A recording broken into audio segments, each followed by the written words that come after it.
Hey, Pahrump, it's Dr. Reiner. Good evening. So this will be the second show of the new live series. And again, they'll put that call-up number down there below, and hopefully we got our. I think we were running a little late just because of a few technical difficulties, but I'm not sure what those were. But we are live now, and then hopefully that number will come back up pretty soon.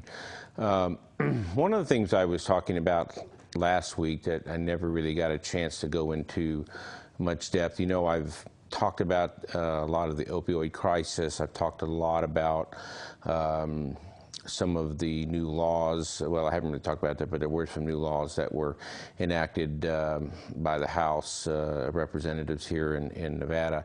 I think were kind of silly.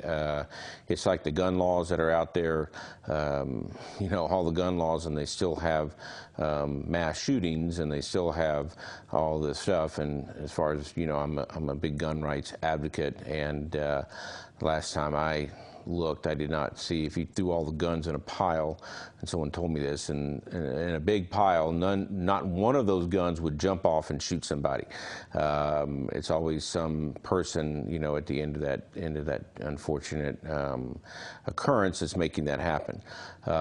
With regards to that analogy into the opioid issue, it goes like, we cannot legislate morality. We cannot make laws that make people do the right thing.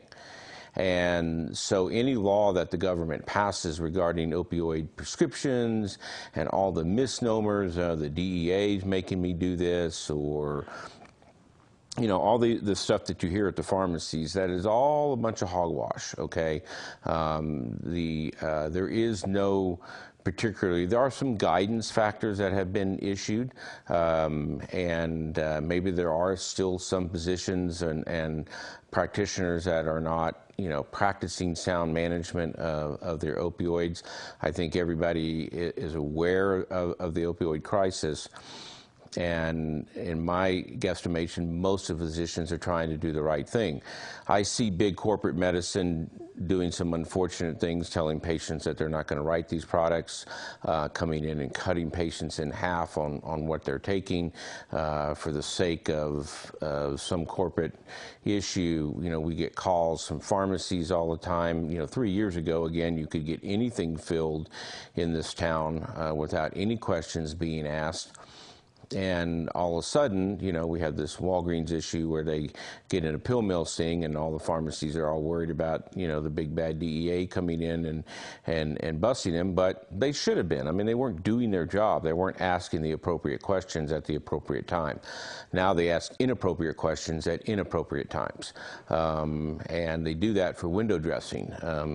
And a lot of times they're not really practicing what I would call, you know, prudence. I mean, if you see somebody walk in and they don't, and they're obviously stumbling or they're slurring their speech and they're getting an opioid, that's not something you want to give somebody, and that's a reason you might want to call a doctor.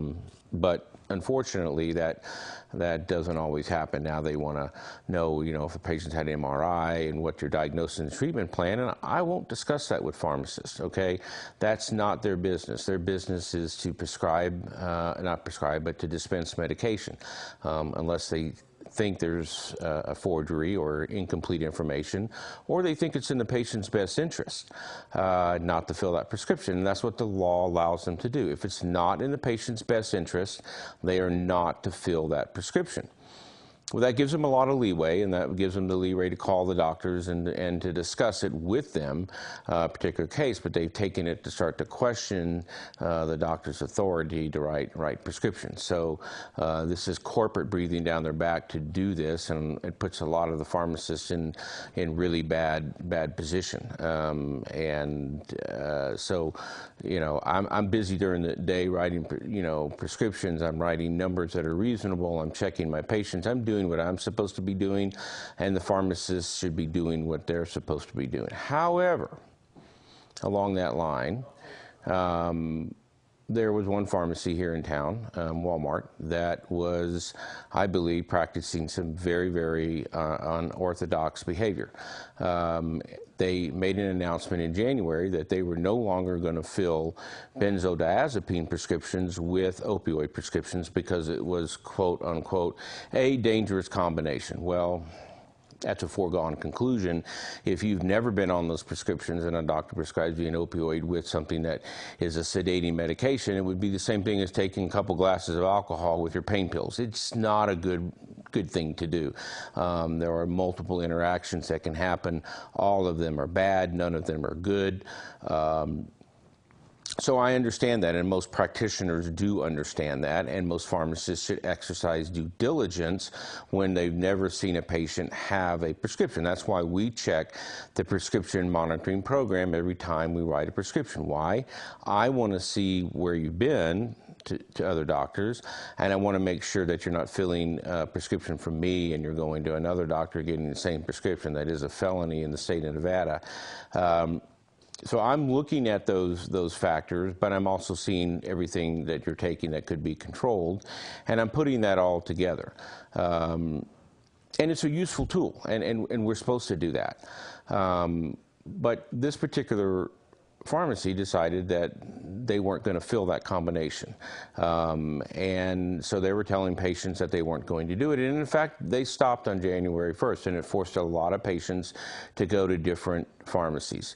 I was very upset about it when I heard about it. I called the State Board of Pharmacy. The State Board of Pharmacy said, well, they can just go to another pharmacy.